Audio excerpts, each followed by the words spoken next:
3 ವರ್ಷದಿಂದ ರಿಕ್ರೂಟ್ಮೆಂಟ್ ಯಾಕೆ ಸ್ಟಾಪ್ ಮಾಡಿದ್ರಿ ನೀವು? ಫಸ್ಟ್ ಅದ್ರ ಬಗ್ಗೆ ಯೋಚನೆ ಮಾಡಿ. ನಿಮ್ಮ ತಪ್ಪುಗಳಿಗೆ ನೀವೇ ಜವಾಬ್ದಾರಿ. ನಮ್ಮ ಬೇಡಿಕೆ ಈ ಕೂಡಲೇ ಪ್ರಾರಂಭ ಮಾಡಿ. ಅಂದರೆ ಇವ್ರ ಅಜೆಂಡಾ ಏನು? 5 ವರ್ಷಕ್ಕೆ 1 ಲಕ್ಷ ಫಿಲ್ ಮಾಡ್ತೀನಿ ಅಂತ ಹೇಳಿಲ್ಲ, ಇಲ್ಲ 4 ವರ್ಷಕ್ಕೆ 1 ಲಕ್ಷ ಫಿಲ್ ಮಾಡ್ತೀನಿ ಅಂತ ಹೇಳಿಲ್ಲ, 1 ವರ್ಷದಲ್ಲಿ 1 ಲಕ್ಷ ವೇಕೆನ್ಸಿ ಫಿಲ್ ಮಾಡ್ತೀನಿ ಅಂತ ಹೇಳಿದ್ದು. ಅದರಲ್ಲೂ ನೀವು 1,500 3,000 ಯಾವ ನೀವು ಬೇಕು ಸರ್? ಈ ಯೂತ್ಸ್ ಕೊಟ್ಟಿರೋ ಭಿಕ್ಷೆಯಿಂದ ನೀವು ಸರ್ಕಾರ ರಚನೆ ಮಾಡಿರೋದು. ಯೂತ್ಸ್ನ ನೀವು ನೆಗ್ಲೆಕ್ಟ್ ಮಾಡಿದ್ರೆ ಯಾವ ಸರ್ಕಾರನೂ ಉಳಿಯಲ್ಲ. ಇದು ಯಾರೋ ಮನೆ ಅವ್ರ ಮನೆ ಆಸ್ತಿ ಕೇಳ್ತಾ ಇಲ್ಲ.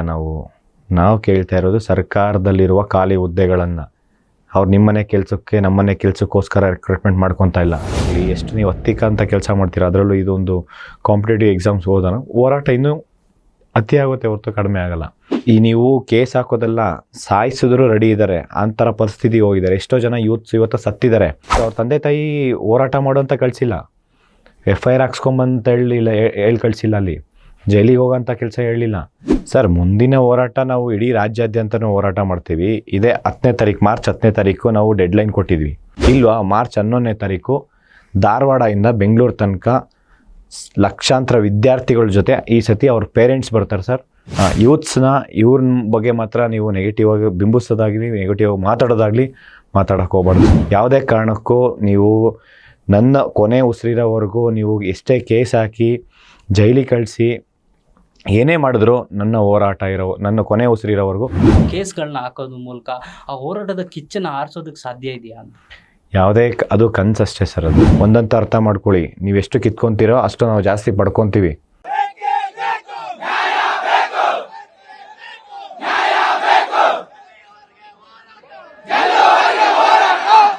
ಹುದ್ದೆ ಖಾಲಿ ಇದೆ, ದುಡಿಯೋಕ್ಕೆ ಕೈಗಳು ರೆಡಿಯಾಗಿದೆ, ಆದರೆ ಸರ್ಕಾರ ಮಾತ್ರ ನೇಮಕಾತಿ ಮಾಡ್ತಿಲ್ಲ. ಇದರ ವಿರುದ್ಧ ಧಾರವಾಡದಲ್ಲಿ ಬೃಹತ್ ಪ್ರತಿಭಟನೆ ನಡೆದಿದೆ. ಈಗ ಆ ಪ್ರತಿಭಟನೆ ನೇತೃತ್ವ ವಹಿಸಿದಂತಹ ಅಖಿಲ ಕರ್ನಾಟಕ ರಾಜ್ಯ ವಿದ್ಯಾರ್ಥಿಗಳ ಸಂಘಟನೆ ಅಧ್ಯಕ್ಷರಾದಂತಹ ಕಾಂತಕುಮಾರ್ ಅವರು ನಮ್ಮ ಜೊತೆಗಿದ್ದಾರೆ. ಸರ್, ಸಂಯುಕ್ತ ಕನ್ನಡ ಡಿಜಿಟಲ್ಗೆ ಸ್ವಾಗತ ಸರ್. ನಮಸ್ತೆ ಸರ್. ಸರ್, ಈಗ ಕಾಂತಕುಮಾರ್ ಅವರ ವಿರುದ್ಧ ಕೇಸ್ಗಳು ಒಂದ್ರ ಮೇಲೆ ಒಂದು ದಾಖಲಾಗ್ತಾ ಇದೆಯಾ? ಹೌದು ಸರ್, ಖಂಡಿತ ಹೌದು. ಇದು ಸರ್ಕಾರದ ಒತ್ತಡದಿಂದ. ಯಾಕೆಂದರೆ ಸರ್ಕಾರ ಪೊಲೀಸ್ನ ಪೊಲೀಸ್ ಕಡೆಯಿಂದ ಹತ್ತಿಡಂಥ ಕೆಲಸ ಮಾಡ್ತಿದ್ದಾರೆ. ಇದು ಆಗಬಾರ್ದು. ಇದು ಪ್ರಜಾಪ್ರಭುತ್ವ ರಾಷ್ಟ್ರ. ಹಾಗಾಗಿ ಇದು ಫಸ್ಟು ಎಚ್ಚೆತ್ಕೊಬೇಕು. ಸರ್ಕಾರದಲ್ಲಿರುವ ಖಾಲಿ ಹುದ್ದೆಗಳನ್ನ ಭರ್ತಿ ಮಾಡಿದರೆ ಇವತ್ತು ಯಾರು ಯುವಕರು ಬೀದಿಗೆ ಇಳಿತಿರ್ಲಿಲ್ಲ, ಯಾರು ಪ್ರಶ್ನೆ ಮಾಡ್ತಿರ್ಲಿಲ್ಲ. ಇದನ್ನು ಅರ್ಥ ಮಾಡಿಕೊಂಡು ಕೂಡಲೇ 7,84,000 ಖಾಲಿ ಹುದ್ದೆ ಇದೆ 43 ಇಲಾಖೆಯಿಂದ. ನೀವು ಬಂದು ಒಂದೇ ವರ್ಷದಲ್ಲಿ 1 ಲಕ್ಷ ವೇಕೆನ್ಸಿ ಫಿಲ್ ಮಾಡ್ತೀನಿ ಅಂತ ಹೇಳಿದ್ರಿ. ಕಳೆದ 3 ವರ್ಷದಿಂದ 5,000 ವೇಕೆನ್ಸಿ ಫಿಲ್ ಮಾಡ್ತಾಯಿಲ್ಲ. ಹೀಗಾಗಿ ಬರೀ ಧಾರವಾಡ ಅಲ್ಲ, ಇಡೀ ರಾಜ್ಯಾದ್ಯಂತ ನಾವು ಪ್ರತಿಭಟನೆ ಮಾಡೋ ಒಂದು ಸನ್ನಿವೇಶಕ್ಕೆ ತೊಗೊಂಬಂದಿರೋದು ಸರ್ಕಾರ ಸರ್. ಸರ್ಕಾರದ ನಿರ್ಲಕ್ಷ್ಯದಿಂದ. ಸರ್, ಈಗ ಧಾರವಾಡದಲ್ಲಿ ಬೃಹತ್ ಪ್ರತಿಭಟನೆ ನಡೀತಲ್ಲ, ಅಲ್ಲಿ ಪೊಲೀಸರ ವಿರುದ್ಧ ನೀವು ಹಲ್ಲೆ ಮಾಡಿದ್ರಿ ಅಂತ ಒಂದು ಆರೋಪ, ಕೇಸ್ ದಾಖಲಾಗಿರೋದು. ನಿಜವಾಗ್ಲೂ ಅದು ಪೊಲೀಸರ ನಡುವೆ ನಿಮ್ಮ ನಡುವೆ ಅಲ್ಲಿ ನಡೆದಿದ್ದೇನು ಸರ್ ಆ ಘಟನೆ? ಸರ್, ಈಗ ನಂದು ನೀ ಇಂಜುರಿ ಆಗಿದೆ, ಬ್ಯಾಕ್ ಇಂಜುರಿ ಆಗಿದೆ. ಇಷ್ಟೆಲ್ಲ ಆ್ಯಕ್ಚುಲಿ ಆಗಿರೋದು ನನಗಾಗಿರೋದು. ಅವರು ಇಲ್ಲಿ ನಮ್ಮ ವಿದ್ಯಾರ್ಥಿಗಳು ಯಾವುದೇ ರೀತಿ ನೆಗೆಟಿವ್ ಅಂದರೆ ಬ್ಯಾಡ್ದೇ ಇರೋ ವರ್ಡ್ಸ್ ಆಗಿ ಯೂಸ್ ಮಾಡೋದಿರ್ಬೋದು. ಮತ್ತು ಅವರು ಒಂದು ಪೊಲೀಸ್ ಆಗಬೇಕಂತ ಬಂದಿರೋಂಥ ವಿದ್ಯಾರ್ಥಿಗಳು. ಮತ್ತು ಇನ್ನೊಂದು ಹೇಳ್ತೀನಿ ಸರ್, ಇಲ್ಲಿ ಅಲ್ಲಿರೋಂಥ ಕರ್ನಾಟಕದಲ್ಲಿರುವ ಪ್ರತಿಯೊಂದು ಪೊಲೀಸ್ ಇಲಾಖೆಗೆ ವಿದ್ಯಾರ್ಥಿಗಳ ಪರವಾಗಿ ಸಪೋರ್ಟಿವ್ ಆಗಿ ನಿಂತ್ಕೊಂಡು ಇಲ್ಲಿವರೆಗೂ ನಮಗೆ ಎಲ್ಲ ಹೋರಾಟಕ್ಕೂ ಬೆಂಬಲಿಸಿದ್ದಾರೆ. ಇವಾಗಲೂ ಅಷ್ಟೇ, ಮುಂದೇನೂ ಬೆಂಬಲಿಸ್ತಾರೆ ಅಂತ ಹೇಳ್ಬಿಟ್ಟು ನನಗೆ ಭರವಸೆ ಇದೆ ಸರ್. ಇನ್ನೊಂದು, ಆ ಹೋರಾಟದಲ್ಲಿ ಸಪೋಸ್ ಏನಾದರೂ ಪೊಲೀಸ್ಗೆ ಏನಾದರೂ ತಳ್ಳೋದು ಮಾಡಿದ್ರು ಅದು ಸ್ಟೂಡೆಂಟ್ಸ್ ಅಲ್ಲ, ಮೇ ಬಿ ಹೊರಗಡೆಯಿಂದ ಯಾರಾದರೂ ಬಂದಿರ್ಬೋದನ, ಅವ್ರ ಕಡೆಯಿಂದ ಏನಾದರೂ ಆಗಿರ್ಬೋದೇ ಹೊರತು ಸ್ಟೂಡೆಂಟ್ಸ್ ಮಾತ್ರ ಯಾವುದೇ ಕಾರಣಕ್ಕೂ ನಾನು ಗ್ಯಾರಂಟಿ ಕೊಡ್ತೀನಿ ಸರ್. ಮೊದಲಿಂದನೂ ನಾನು ಸ್ಟೂಡೆಂಟ್ಸ್ಗೆ ಅದನ್ನು ಹೇಳ್ತಾ ಇರೋದು, ನಮ್ಮ ಹೋರಾಟ ಶಾಂತಿಯುತವಾಗಿ ಹೋರಾಟ ಮಾಡ್ತೀವಿ ನಾವು. ನಮ್ಮ ಹೋರಾಟ ಎಲ್ಲಿವರೆಗೂ ನಮ್ಮ ಬೇಡಿಕೆ ಈಡೇರೋವರೆಗೂ ನಮ್ಮ ಹೋರಾಟ ಕಂಟಿನ್ಯೂಸ್ ಆಗಿರುತ್ತೆ. ಯಾವುದೇ ರೀತಿ ಪಬ್ಲಿಕ್ ಪ್ರಾಪರ್ಟಿ ಹಾನಿ ಮಾಡೋದಿರ್ಬೋದು, ಪೊಲೀಸ್ ಇಲಾಖೆ ಮೇಲೆ ನಡ್ಕೊಳೋಂಥದ್ದು ಅವ್ರು. ಯಾಕೆಂದರೆ ಒಂದು ಕಾಂಪಿಟೇಟಿವ್ ಎಕ್ಸಾಮ್ಸ್ ಅಂತಂದರೆ ಅವರಿಗೆ ಎಲ್ಲ ವಿಚಾರನೂ ಗೊತ್ತಿರುತ್ತೆ ಸರ್, ಯಾವುದೇನಾಗುತ್ತೆ ಏನಿಲ್ಲ ಅಂಥೇಳಿ. ಹಾಗಾಗಿ ಇಲ್ಲಿ ಮೋಸ್ಟ್ ಎಜುಕೇಟೆಡ್ ಯೂತ್ಸ್ ಇರೋದು. ಯೂತ್ಸ್ನ ಇವ್ರ ಬಗ್ಗೆ ಮಾತ್ರ ನೀವು ನೆಗೆಟಿವ್ ಆಗಿ ಬಿಂಬಿಸೋದಾಗಲಿ, ನೆಗೆಟಿವ್ ಆಗಿ ಮಾತಾಡೋದಾಗಲಿ ಮಾತಾಡೋಕ್ಕೆ ಹೋಗ್ಬಾರ್ದು ಸರ್. ಇದು ಯಾರಿದ್ದಾರೆ ಹೊರಗಡೆಯವ್ರು ಯಾರೋ ಮಾಡಿರೋಂಥದ್ದು. ಇವಾಗ ನಾನೇ ಆಗಲಿ, ಈಗ ನನ್ನನ್ನು ನೀವು ನೋಡಿರ್ಬೇಕು ಸರ್, ನಾನು ಇಲ್ಲಿವರೆಗೂ ರೂಲ್ಸ್ ಆ್ಯಂಡ್ ರೆಗ್ಯುಲೇಷನ್ಸ್ ಫಾಲೋ ಮಾಡಿಕೊಂಡೆ ಪ್ರತಿಯೊಂದು ಹೋರಾಟ ಮಾಡಿರೋದು. ಯಾವುದೂ ವೈಲೇಷನ್ ಮಾಡಿಲ್ಲ. ನನ್ನ ಮೇಲೆ ಬೇಕು ಅಂತ ಕೇಸ್ ಹಾಕಿರೋಂಥದ್ದು ಇದ್ದಾವೆ. ಇದು ಧಾರವಾಡದಲ್ಲೇ ಅಂತಲ್ಲ, ಈವನ್ ಬೆಂಗಳೂರಲ್ಲೂ ಅಷ್ಟೇ, ನೀವು ಬೆಂಗಳೂರಲ್ಲಿ ನಾನು ದಾರಿಯಲ್ಲಿ ನಡ್ಕೊಂಡು ಹೋಗ್ಬೇಕಾದ್ರೆ ಜಸ್ಟ್ ಲೈಬ್ರರಿಲಿ ನಿಂತ್ಕೊಬೇಕಾದ್ರೆ ACP ಚಂದನ್ ನಿಮಗೆ ಗೊತ್ತಿರಬೇಕು ಸರ್, ಅದು ಸುಮಾರು ಒಂದು 3ರಿಂದ 4-5 ಕೇಸ್ ಅವರೇ ಹಾಕಿದ್ದಾರೆ. 5 ಕೇಸು 353 2 ಬಾರಿ ಜೈಲಿಗೆ ಕಳಿಸ್ಬೇಕು ಅನ್ನೋ ಪ್ರಯತ್ನ ಮಾಡಿದ್ರು. ಒಂದು ಸತಿ ಜೈಲಿಗೂ ಹೋಗಿ ಬಂದಿದ್ದೀನಿ. ವಿಚಾರ ಯಾಕೆ ಅಂತಂದರೆ KS ಎಕ್ಸಾಮು ಎಕ್ಸಾಮ್ ಅಂದರೆ ನಾವು 1 ತಿಂಗಳು ಪೋಸ್ಟ್ಪೋನ್ ಮಾಡಿಕೊಂಡು ಎಕ್ಸಾಮ್ಸ್ ಅನುಕೂಲ ಆಗಲಿ ಅಂತ ಹೇಳಿ ಟೈಮ್ ಕೇಳಿದಾಗ ಅವ್ರ ತಂಗಿ PSI ಇದ್ದಾರೆ ಆ್ಯಕ್ಚುಲಿ, ಅವರು KS ಎಕ್ಸಾಮ್ ಬರೀಬೇಕಂತ ಹೇಳ್ಬಿಟ್ಟು ಅವ್ರಿಗೆ ಹೆಲ್ಪ್ ಆಗಬೇಕಂತ ಸ್ವಇಚ್ಛೆಯಿಂದ ಅವ್ರು ಮಾಡಿರೋಂಥದ್ದು. ನನಗೆ ಎಲ್ಲಿವರೆಗೂ ಪೊಲೀಸಲ್ಲಿ ಅವ್ರು ಮಾಡಿದಷ್ಟು ಬೇರೆ ಇನ್ಯಾರೂ ಮಾಡಿಲ್ಲ. ಇನ್ನು ನಾನು ಮೊನ್ನೆ ಶಶಿಕುಮಾರ್ ಸರ್ ನಾನು ನೋಡಿದ್ದೀನಲ್ಲ ಸರ್, ಕಮಿಷನರು, ವಿದ್ಯಾರ್ಥಿಗಳ ಪರವಾಗಿ ಎಂತೆಂಥವ್ರು, ನಾನು IAS ಆಫೀಸರ್ ಎಷ್ಟು ಜನ ನನಗೆ ಫ್ರೆಂಡ್ಸ್ ಇದ್ದಾರೆ ಪೊಲೀಸ್ ಇಲಾಖೆಯಲ್ಲಿರ್ಬೋದು. ಬಟ್ ಇವ್ರು ಆ ರೀತಿ ನಡ್ಕೊಂಡಿದ್ದಾರೆ. ಒಂದು ನೋಡಿ ಸರ್, ಯಾವುದೇ ಒಂದು ವಿಚಾರವಾಗಿ ಆಗಲಿ ಆ ಕರ್ಮ ಅನ್ನೋದು ಬಿಡಲ್ಲ. ಈಗ ಅವ್ರು ನನ್ನ ಮೇಲೆ FIR ಹಾಕಿದ್ರು, ಜೈಲಿಗೆ ಕಳ್ಸೋಂಥ ಪ್ರಯತ್ನ ಮಾಡಿದ್ರು, ನಾನು ಕೋರ್ಟು ಕಚೇರಿ ಅಲಿತಾ ಇದ್ದೀವಿ, ಮಾಡ್ತಾಯಿದ್ವಿ, ಇಲ್ಲ ಅಂತಲ್ಲ. ಬಟ್ ಆದರೆ ಆ ಕರ್ಮ ನೋಡಿ, ಅವ್ರ ತಂಗಿ ಎಕ್ಸಾಮ್ ಪಾಸ್ ಆಗಲಿಲ್ಲ, ಮತ್ತು ಇನ್ನೊಂದು ಸತಿ ಎಕ್ಸಾಮ್ ಆಯಿತು, ಎಕ್ಸಾಮ್ಗೆ ಹೋರಾಟ ಮಾಡಿ ಎಕ್ಸಾಮ್ ಮಾಡಿಸಿದ್ವಿ KS ಎಕ್ಸಾಮು, ಮತ್ತೆ ಎಕ್ಸಾಮ್ ಮಾಡಿದಾಗ ಅವರು ಪಾಸ್ ಆಗಲಿಲ್ಲ. ಅಂದರೆ ಅದು ಕರ್ಮ ಅನ್ನೋದು ಇರುತ್ತೆ. ನಾವು ಮುಂಚೆ ಕರ್ಮ ಅನ್ನೋದು ಒಂದು ಜನ್ರೇಷನಿಂದ ಇನ್ನೊಂದು ಜನ್ರೇಷನ್ನು, ಅದ್ರ ನೆಕ್ಸ್ಟ್ ಜನ್ರೇಷನ್ ಅಂತ ಇದ್ವಿ. ಈಗಿಲ್ಲ, ಯಾವ ಮನುಷ್ಯ ತಪ್ಪು ಮಾಡ್ತಾನೋ ಅವನೇ ಅನುಭವಿಸ್ತಾನೆ. ಇದು ಕಟ್ಟಿಟ್ಟ ಬುತ್ತಿ ಸರ್. ಯಾವುದೇ ಆಗಲಿ ಸುಳ್ಳು ಅಪರಾಧಗಳಿರ್ಬೋದು, ಪೊಲೀಸ್ ಇಲಾಖೆ ಇಲ್ಲಿವರೆಗೂ ನನಗೆ ಬೇರೆ ಬೇರೆ ಎಷ್ಟೋ ಜನ ಪೊಲೀಸ್ ಕಮಿಷನರ್ ಲೆವೆಲ್ಲಿಗಿರ್ಬೋದು, DG IGP ಇರ್ಬೋದು, DOSP ಇರ್ಬೋದು, ಈ ಕಡೆ ACP ಇರ್ಬೋದು, ಇನ್ಸ್ಪೆಕ್ಟರ್, ಎಷ್ಟು ಜನ ಸಬ್ ಇನ್ಸ್ಪೆಕ್ಟರ್ ಇದೆ ಸರ್, 947 ಜನ ಸಬ್ ಇನ್ಸ್ಪೆಕ್ಟರ್ ಇವತ್ತು ಆನೆಸ್ಟಾಗಿ ಸೆಲೆಕ್ಟ್ ಆಗಬೇಕಂದ್ರೆ ಸಾಕಷ್ಟು ಪ್ರಯತ್ನ ಮಾಡಿ ಹೋರಾಟ ಮಾಡಿದ್ದೀವಿ. ಫುಲ್ ಟ್ರಾನ್ಸ್ಪರೆನ್ಸಿ, KEಯಿಂದ ಆಗಿರೋಂಥ ರೆಕ್ರೂಟ್ಮೆಂಟ್ ಅಷ್ಟು ಕೂಡ ಒಂದು ಟ್ರಾನ್ಸ್ಪರೆನ್ಸಿ, ಒಂದು ಅಕೌಂಟಬಿಲಿಟಿ. ಇವತ್ತು ಬಡವರು ಒಂದು ಸರ್ಕಾರಿ ಹುದ್ದೆ ತೊಗೊತಾ ಇದ್ದಾರೆ ಅಂತಂದರೆ ನಾವು ಅಷ್ಟು ಸ್ಟ್ರಗಲ್ ಮಾಡ್ತಾಯಿದ್ದೀವಿ ಹೋರಾಟ ಮಾಡಿ. ಯಾವುದೇ ಕಾರಣಕ್ಕೂ ನೀವು ನನ್ನ ಕೊನೆ ಉಸಿರಿರೋವರೆಗೂ ನೀವು ಎಷ್ಟೇ ಕೇಸ್ ಹಾಕಿ ಜೈಲಿಗೆ ಕಳಿಸಿ ಏನೇ ಮಾಡಿದ್ರು ನನ್ನ ಕೊನೆ ಉಸಿರಿರೋವರೆಗೂ ಈ ಎಜುಕೇಟೆಡ್ ಯೂತ್ಸು, ಕಾಂಪಿಟೇಟಿವ್ ಆಸ್ಪಿರೆಂಟ್ಸ್ ಇರ್ಬೋದು, ಯಾರಿಗೆ ಅನ್ಯಾಯ ಆಗೋದನ್ನು ನನ್ನನ್ನು ಖಂಡಿಸ್ತೀನಿ. ಯಾರಿಗೆ ಅನ್ಯಾಯ ಆಗಿದೆ ಅವ್ರಿಗೆ ನ್ಯಾಯ ಕೊಡಿಸೋಂಥ ಕೆಲಸ ನಾವು ಮಾಡ್ತೀವಿ ಸರ್. ಈಗ ವಿದ್ಯಾರ್ಥಿಗಳ ಹೋರಾಟದ ಕಿಚ್ಚು ದಿನ ಜಾಸ್ತಿ ಆಗ್ತಾ ಇದೆ. ಈ ಜಾಸ್ತಿ ಆಗ್ತಿರೋ ಕಿಚ್ಚಿನ ಬೆಂಕಿನ ಹಾರಿಸ್ಬೇಕು ಅಂದರೆ ಈ ಕಾನೂನಿನ ಮೂಲಕ ಅಥವಾ ಕೇಸ್ಗಳನ್ನ ಹಾಕೋದ್ರ ಮೂಲಕ ಆ ಹೋರಾಟದ ಕಿಚ್ಚನ್ನು ಹಾರಿಸೋದಕ್ಕೆ ಸಾಧ್ಯ ಇದೆಯಾ ಅಂತ? ಯಾವುದೇ ಅದು ಕನಸಷ್ಟೇ ಸರ್. ಅದು ಏನಂದರೆ ಈಗ ನಮ್ಮ ಹೋರಾಟ ಎಷ್ಟು ನೀವು ಯಾವುದನ್ನೇ ಒಂದು ವಿಚಾರವಾಗಲಿ ಎಷ್ಟು ನೀವು ಹತ್ತಿಕ್ಕಂಥ ಕೆಲಸ ಮಾಡ್ತೀರ, ಅದರಲ್ಲೂ ಇದೊಂದು ಕಾಂಪಿಟೇಟಿವ್ ಎಕ್ಸಾಮ್ಸ್ ಹೋರಾಟ ಇನ್ನೂ ಅತಿ ಆಗುತ್ತೆ ಹೊರತು ಕಡಿಮೆ ಆಗಲ್ಲ. ಒಂದು ಸರ್ಕಾರ ನಮ್ಮ ಬೇಡಿಕೆನ ಈಡೇರಿಸಬೇಕು, ಇಲ್ಲ ಅಂತಂದರೆ ಹೋರಾಟ ಮಾತ್ರ ಯಾವುದೇ ಕಾರಣಕ್ಕೂ ನಿಲ್ಲಲ್ಲ. ಈ ಬರೀ ಕೇಸ್ ಹಾಕೋದು, ಇವತ್ತಿನ ದಿನ ಸ್ಟೂಡೆಂಟ್ಸ್ ಯಾವ ರೀತಿ ಇದ್ದಾರೆ ಅಂದರೆ ಆಸ್ಪಿರೆಂಟ್ಸು, ಎಜುಕೇಟೆಡ್ ಯೂತ್ಸು, ಈ ನೀವು ಕೇಸ್ ಹಾಕೋದೆಲ್ಲ ಸಾಯಿಸಿದ್ರು ರೆಡಿ ಇದ್ದಾರೆ, ಅಂಥರ ಪರಿಸ್ಥಿತಿ ಹೋಗಿದ್ದಾರೆ. ಎಷ್ಟೋ ಜನ ಯೂತ್ಸ್ ಇವತ್ತು ಸತ್ತಿದ್ದಾರೆ, ಅವರಿಗೆಲ್ಲ ಯಾರು ನ್ಯಾಯ ಕೊಡ್ತಾರೆ? ಇವತ್ತು ಜೈಲಿಗೆ ಹೋಗೋದಕ್ಕೂ ರೆಡಿ ಇದ್ದಾರೆ. ಅಂದರೆ ಹಂಗೆಲ್ಲ ಇದ್ದಾಗ ಇವು ಸ್ಟೂಡೆಂಟ್ಸ್ಗೆ ಯಾವುದೇ ಕಾರಣಕ್ಕೂ ಹತ್ತಿಕ್ಕಂಥ ಕೆಲಸ ಮಾಡಬಾರ್ದು. ಅವ್ರಿಗೆ ಏನಿದೆ ನೀಡು, ಬಟ್ ಅವ್ರು ಯಾರು ಹೋಗ್ಬಾರ್ದು. ಅವ್ರ ತಂದೆ ತಾಯಿ ಹೋರಾಟ ಮಾಡೋಂಥ ಕಳಿಸಿಲ್ಲ, FIR ಹಾಕ್ಸ್ಕೊಂಬಂತ ಹೇಳಿ ಕಳಿಸಿಲ್ಲ, ಅಲ್ಲಿ ಜೈಲಿಗೆ ಹೋಗೋಂಥ ಕೆಲಸ ಹೇಳಲಿಲ್ಲ. ಈಗ ಅವ್ರ ಭವಿಷ್ಯಕ್ಕೋಸ್ಕರ ಒಂದು ಜಾಬ್, ಸರ್ಕಾರಿ ಕೆಲಸ ತೊಗೊಬೇಕು, ಸಮಾಜ ಸೇವೆ ಮಾಡಬೇಕು, ಅವ್ರ ಅಪ್ಪ ಅಮ್ಮ ನೋಡ್ಕೊಬೇಕು, ಅವ್ರದ್ದು ಒಂದು ಭವಿಷ್ಯ ಇರುತ್ತೆ. ಅದಕ್ಕೋಸ್ಕರ ಇವತ್ತು ಸರ್ಕಾರಿ ಕೆಲಸ ತೊಗೊಬೇಕು ಅಂದ್ಬಿಟ್ಟು 5 ವರ್ಷ 10 ವರ್ಷ 15 ವರ್ಷ ಎಲ್ಲನೂ ಸ್ಯಾಕ್ರಿಫೈಸ್, ಮನೆ ಮಠ ಎಲ್ಲ ಸ್ಯಾಕ್ರಿಫೈಸ್ ಮಾಡಿ ಒಂದು ಮದುವೆ ಕಾರ್ಯಕ್ಕೆ ಹೋಗಲ್ಲ, ಒಂದು ದೇವಸ್ಥಾನಕ್ಕೆ ಹೋಗಲ್ಲ, ಹಿಂಗೆಲ್ಲ ಬಿಟ್ಟು ಇಲ್ಲಿ ಓದ್ತಾ ಇದ್ದಾರೆ ಅಂತಂದರೆ ಅವ್ರ ಪರವಾಗಿ ಸರ್ಕಾರ ಏನು ಮಾಡ್ತಾಯಿದೆ? ಅವ್ರ ಪರವಾಗಿ ಏನಾದರೂ ಒಂದು ಸ್ವಲ್ಪ ಆದರೂ ಯೋಚನೆ ಮಾಡಿದೆಯಾ? ಒಂದು ದಿನ ಕ್ಯಾಬಿನೆಟಲ್ಲಿ ಚರ್ಚೆ ಆಗಿತ್ತು, ಇಷ್ಟು ದಿನ ಒಂದು ದಿನವೂ ಕ್ಯಾಬಿನೆಟಲ್ಲಿ ಚರ್ಚೆ ಮಾಡಿರಲಿಲ್ಲ. ಈ ನಿರ್ಧಾರನ 3 ವರ್ಷ ಮುಂಚೆನೇ ತೊಗೊಬೋದಾಯ್ತಲ್ವ? 3 ವರ್ಷದಿಂದ ರಿಕ್ರೂಟ್ಮೆಂಟ್ ಯಾಕೆ ಸ್ಟಾಪ್ ಮಾಡಿದ್ರಿ ನೀವು? ಫಸ್ಟ್ ಅದ್ರ ಬಗ್ಗೆ ಯೋಚನೆ ಮಾಡಿ. ನಿಮ್ಮ ತಪ್ಪುಗಳಿಗೆ ನೀವೇ ಜವಾಬ್ದಾರಿ. ನಿಮ್ಮ ತಪ್ಪುಗಳನ್ನ ಮುಚ್ಕೊಳೋದಕ್ಕೆ ನಮ್ಮ ಮೇಲೆ ಕೇಸ್ ಹಾಕೋದಂಥದ್ದು, ಹೋರಾಟ ಹತ್ತಿಕ್ಕಂಥ ಕೆಲಸ ಮಾಡಿದ್ರೆ ಅದು ಇನ್ನೂ ಹೋರಾಟ ಜಾಸ್ತಿ ಆಗುತ್ತೆ ಸರ್, ಯಾವುದೇ ಕಾರಣಕ್ಕೂ ಕಡಿಮೆ ಆಗಲ್ಲ. ಈಗ ಸರ್, ಕಳೆದ ಗುರುವಾರ ನಡೆದ ಸಚಿವ ಸಂಪುಟ ಸಭೆಯಲ್ಲಿ 56,432 ಹುದ್ದೆ ಭರ್ತಿಗೆ ಒಪ್ಪಿಗೆ ಕೊಟ್ಟಿದ್ದಾರೆ. ಅದು 30 ದಿನಗಳಲ್ಲಿ ನೇಮಕಾತಿ ಪ್ರಕ್ರಿಯೆ ಶುರು ಮಾಡಬೇಕು ಅಂತ. ಇದು ಧಾರವಾಡದಲ್ಲಿ ನೀವು ನಡೆಸಿದಂಥ ಹೋರಾಟದ ನಂತರ ಸರ್ಕಾರ ಮಣಿದಿರೋದು ಅಂತನಾ ಸರ್? ಇವತ್ತು 43 ಇಲಾಖೆಯಿಂದ 2,84,881 ಖಾಲಿ ಹುದ್ದೆ ಇದೆ. ಈಗ ಫೈನಾನ್ಷಿಯಲ್ ಡಿಪಾರ್ಟ್ಮೆಂಟಿಂದ ಅಪ್ರೂವಲ್ ಆಗಿರೋದು 56,432 ಖಾಲಿ ಹುದ್ದೆಗಳನ್ನು. ಈ ಹುದ್ದೆಗಳನ್ನು 1 ತಿಂಗಳೊಳಗಡೆ ಮಾಡ್ತೀನಿ ಅಂತ ಹೇಳೋದು, ನೋಡ್ತೀನಿ ಅತಿ ಶೀಘ್ರದಲ್ಲಿ ಅಲ್ಲ. ನಮ್ಮ ಬೇಡಿಕೆ ಈ ಕೂಡಲೇ ಪ್ರಾರಂಭ ಮಾಡಿ. ಪ್ರಾರಂಭ ಅಂದರೆ ಯಾವ ರೀತಿ ಈವೆಂಟ್ ಆಫ್ ಕ್ಯಾಲೆಂಡರ್ ಬೇಕು. ಯಾವಾಗ ನೋಟಿಫಿಕೇಷನ್ ಮಾಡ್ತೀರಾ, ಯಾವಾಗ ಎಕ್ಸಾಮ್ಸ್ ಇರುತ್ತೆ, ಯಾವಾಗ ರಿಸಲ್ಟ್ಸ್ ಬಿಡ್ತೀರಾ, ಯಾವಾಗ ನೀವು ಆರ್ಡರ್ ಕಾಪಿ ಕೊಡ್ತೀರಾ ಅನ್ನೋದು ಬೇಕು. ನೀವು ನೋಡ್ತೀವಿ 1 ತಿಂಗಳು ಬಿಟ್ಕೊಂಡು, ಈಗ ನಾವು ಯಾಕೆಂದರೆ ಇಷ್ಟು ದಿನ ಹೋರಾಟ ಮಾಡ್ಕೊಂಬಂದಾಗ ನೋಡಿದ್ದೀವಿ. ಇದು ಮೊದಲನೇ ಹೋರಾಟ ಅಲ್ಲ, ಇದು 4ನೇ ಬಾರಿ ಧಾರವಾಡದಲ್ಲಿ ಮಾಡಿರೋದು. ಬಿಜಾಪುರ, ಮೈಸೂರು, ಬೆಂಗಳೂರು ಎಲ್ಲ ಡಿಸ್ಟಿಕಲ್ಲೂ ಮಾಡಿದ್ದೀವಿ. ಈ ಒಂದು ವಿಚಾರವಾಗಿ ನಾವು ಯಾಕೆ 1 ತಿಂಗಳು ನಾವು ಟೈಮ್ ಕೊಡೋಕ್ಕಾಗಲ್ಲ ಅಂತಂದರೆ, ಇವಾಗ ಸದ್ಯದ ಪರಿಸ್ಥಿತಿಯಲ್ಲಿ ವಿದ್ಯಾರ್ಥಿಗಳ ಕಷ್ಟ ಅಷ್ಟಿದೆ. ಈ ಒಂದು ಯಾಕೆ ಲಾಸ್ಟ್ ನಾವು ಮೀಟ್ ಮಾಡಿದಾಗ ಇಮಿಡಿಯೇಟ್ ಆ್ಯಕ್ಷನ್ ತೊಗೊಂಡಿದ್ರೆ ಈ ಪರಿಸ್ಥಿತಿ ಬರ್ತಿರ್ಲಿಲ್ಲ. ಇವಾಗ ನೆಕ್ಸ್ಟ್ ಬಜೆಟ್ ಸೆಷನ್ ಇದೆ. ಬಜೆಟ್ ಸೆಕ್ಷನ್ 1 ತಿಂಗಳು ಮುಗ್ದಾದ್ಮೇಲೆ, ಮಾರ್ಚ್ ಮುಗ್ದಾದ್ಮೇಲೆ next May June ZPTP election, GB election, ಗ್ರಾಮ ಸಭೆ ಎಲೆಕ್ಷನ್ನು. ಈ election before code of conduct ಬರುತ್ತೆ, 45 ಡೇಸ್ ನೀತಿ ಸಂಹಿತೆ ಅಂತ ಬರುತ್ತೆ. 45 ದಿನ ನೀವು ನೋಟಿಫಿಕೇಶನ್ ಅನೌನ್ಸ್ ಮಾಡೋಂಗಿಲ್ಲ. ನಾವು ಕೇಳ್ತಾ ಇರೋದು ಈ ಮಾರ್ಚ್ 10ನೇ ತಾರೀಕು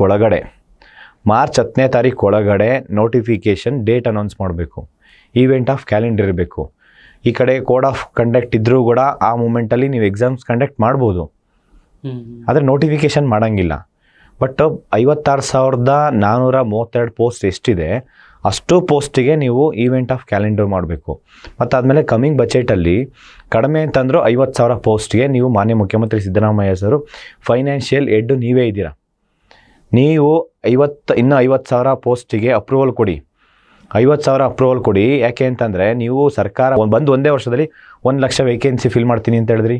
ಆದರೆ ಇವಾಗ ಈ 3 ವರ್ಷ ಆಯಿತು. 3 ವರ್ಷ ಆದರೂ 5,000 ವೇಕೆನ್ಸಿ ಫಿಲ್ ಆಗಿಲ್ಲ. ಇವಾಗ ನೀವು ನೋಟಿಫಿಕೇಷನ್ ಮಾಡಿದ್ರು ಅದನ್ನು ಫಿಲ್ ಆಗಬೇಕಂತಂದರೆ ಕಡಿಮೆ ಅಂತಂದರೆ 1 ವರ್ಷ ಬೇಕು. ಎಕ್ಸಾಮ್ ಆಗಿ ಆರ್ಡರ್ ಕಾಪಿ ಕೈಗೆ ಸಿಗೋಷ್ಟೊತ್ತಿಗೆ. ನಾವು ಕೇಳೋದು 56,000 ಜೊತೆಗೆ ಇನ್ನೂ 50,000 ಫಿಲ್ ಮಾಡಿ. 1,06,000 ಆಯಿತು. ಅಲ್ಲಿಗೇನು ಟೋಟಲ್ 4 ವರ್ಷಕ್ಕೆ 1 ಲಕ್ಷ ಫಿಲ್ ಮಾಡ್ದಂಗೆ ಆಯಿತು. ಇವ್ರು 1 ವರ್ಷದಲ್ಲಿ ಮಾಡಿದ್ದವ್ರು ಇವಾಗ 4 ವರ್ಷ ಆಗುತ್ತೆ. ಇವಾಗ 50,000 ಅಂತಂದರೆ ಅಂದರೆ ಇವ್ರ ಅಜೆಂಡಾ ಏನು? 5 ವರ್ಷಕ್ಕೆ 1 ಲಕ್ಷ ಫಿಲ್ ಮಾಡ್ತೀನಿ ಅಂತ ಹೇಳಿಲ್ಲ, ಇಲ್ಲ 4 ವರ್ಷಕ್ಕೆ 1 ಲಕ್ಷ ಫಿಲ್ ಮಾಡ್ತೀನಿ ಅಂತ ಹೇಳಿಲ್ಲ. 1 ವರ್ಷದಲ್ಲಿ 1 ಲಕ್ಷ ವೇಕೆನ್ಸಿ ಫಿಲ್ ಮಾಡ್ತೀನಿ ಅಂತ ಹೇಳಿದ್ದು. ಇವಾಗ ಇದನ್ನು ಫಿಲ್ ಮಾಡೋದು ಗ್ಯಾರಂಟಿ ನಮಗೆ. ಈ ಹುದ್ದೆ ಕರೆದಿದ್ದಾರಲ್ಲ 1 ತಿಂಗಳಾದ್ಮೇಲೆ ಗ್ಯಾರಂಟಿ ಏನಿದೆ ಸರ್? ಇವಾಗ ನಮಗೇನಿದೆ, ಈವೆಂಟ್ ಆಫ್ ಕ್ಯಾಲೆಂಡರ್ ಬಿಡಿ, ಕರೀರಿ. ನಿಮ್ಮ ಡಿಪಾರ್ಟ್ಮೆಂಟಲ್ಲಿ ಎಷ್ಟು 1000 ಜನ ಇದ್ದಾರೆ, ಡೇ ಆ್ಯಂಡ್ ನೈಟ್ ವರ್ಕ್ ಮಾಡಲಿ. 2 ದಿನ ಸಾಕು, ಒಂದೇ ದಿನ ಸಾಕು ಮನ್ಸು ಮಾಡಿದ್ರೆ. ನೀವು 1 ವಾರ 10 ದಿನದಲ್ಲಿ ಕ್ಯಾನ್ವಾಸ್ ಮಾಡ್ತೀರಾ ಟೀಚರ್ಸ್ನ, ಇಡೀ ಗೌರ್ಮೆಂಟಲ್ಲಿರೋ ಎಂಪ್ಲಾಯೀಸ್ ಅಷ್ಟು ಜನ. ಈವನ್ ಕೋರ್ಟಲ್ಲಿ ಟೈಪಿಸ್ಟ್ ಬಿಡಲ್ಲ, ಸ್ಟೆನೋಗ್ರಾಫರ್ ಎಲ್ಲರನ್ನೂ ಕರೆಸ್ಬಿಟ್ಟು ಅಲ್ಲಿ ಜಾತಿ ಗಣತಿ ಮಾಡ್ತೀರಾ? ಅಲ್ಲ 5 ಫ್ಲೋರ್ ಇರುತ್ತೆ ಪಾಪ, ಒಳ್ಳೆ ಸ್ಲೇವ್ ಥರ ಯೂಸ್ ಮಾಡಿಕೊಂಡು ಎಷ್ಟೋ ಜನ ನಾಯಿ ಕಚ್ಚಿಸ್ಕೊಂಡು ಎಷ್ಟು ಕಾಯಿಲೆ ಬಿದ್ದು ನರಳಿದ್ರೆ ಇಲ್ವಾ ಸರ್? ಅದು ಮಾಡ್ಬೇಕು, ಸೆನ್ಸಸ್ ಮಾಡ್ಬೇಕು. ಇವ್ರು ನಾಯಿ ಈ ಕಡೆ ನಾಯಿ ಎಣ್ಸೋಕ್ಕೂ ನಾಯಿನೂ ಬಿಡಲ್ಲ, ಇವರು ನಾಯಿನೂ ಕೌಂಟ್ ಮಾಡ್ತಾರೆ ಅಂತಂದಾಗ ಈ ವಿಚಾರವಾಗಿ ಯಾವ್ಯಾವ ನೋಟಿಫಿಕೇಷನ್ ಏನೇನು ಮಾಡಬೇಕು, ಎಲ್ಲೆಲ್ಲಿ ಮಾಡಬೇಕು, ಈವೆಂಟ್ ಆಫ್ ಕ್ಯಾಲೆಂಡರ್ ಬೇಡವಾ? ಈಗ ಹೋರಾಟ ಮಾಡಿ ಸುಮ್ಮನೆ ನೀವು ನಿಮ್ಮ ಇಷ್ಟ ಬಂದಂಗೆ ಮಾಡ್ತೀವಿ ಅಂತಂದರೆ ಹುಡುಗರು ಹಂಗಾದರೆ ನೀವು ಯಾವಾಗ ಒಂದು ನೋಟಿಫಿಕೇಷನ್ ಮಾಡ್ತೀರಾ 1 ತಿಂಗಳಾದಮೇಲೆ? ಅದು ನೋಟಿಫಿಕೇಷನ್ ಯಾವಾಗೋ ಮಾಡಿ, ಎಕ್ಸಾಮ್ ಇನ್ನೊಂದು ವರ್ಷ ಬಿಟ್ಟು ಮಾಡಿ, 2 ವರ್ಷ ಎಕ್ಸಾಮ್ 2 ವರ್ಷ ಬಿಟ್ಟು ಎಕ್ಸಾಮ್ ಮಾಡಿ, ಅದು ಇನ್ನೊಂದು 2 ವರ್ಷ ಬಿಟ್ಟು ಆರ್ಡರ್ ಕಾಪಿ ಕೊಡಿ, 4 ವರ್ಷ ಆಗುತ್ತೆ.